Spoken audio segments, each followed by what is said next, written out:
ये जहां भी जाएंगे लोटे, चोर और गद्दार के नारे सुनेंगे। लोटों को मालूम नहीं ज़माना बदल चुका है, मोबाइल ने दुनिया बदल दी है। चेयरमैन PTI इमरान खान का कोहटा में इंतखाबी जलसे से खिताब, कहा हकीकी आज़ादी के लिए जिहाद कर रहे हैं। अमरीका को आज़ाद खारजा पॉलिसी वाला वज़ीर आज़म पसंद नहीं आया, इसलिए साजिश की गई। हम किसी की गुलामी चाहते हैं, ना दुश्मनी।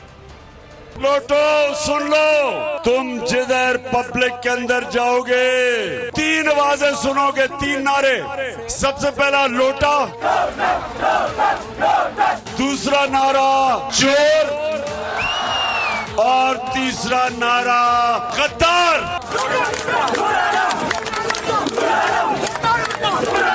ना हम अमरीकी गुलामी चाहते हैं और ना इन चोरों की गुलामी चाहते हैं। इमरान रियाज जैसे सहाफियों को जेलों में डाल रहे हैं।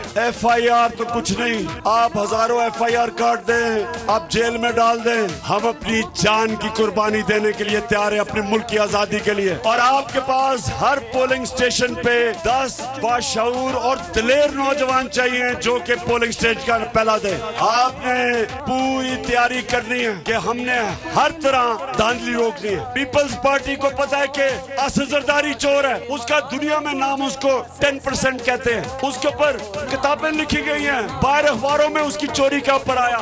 नवाज शरीफ के ऊपर बाहर किताबों में इसका जिक्र चोरी का। और जब तक हम जिंदा हैं हम तुम्हारा मुकाबला करेंगे और अगले इतवार तुम्हें शिकस्त देंगे। सब्सक्राइब करें और बेल दबाएं ताकि कोई खबर रह न जाए।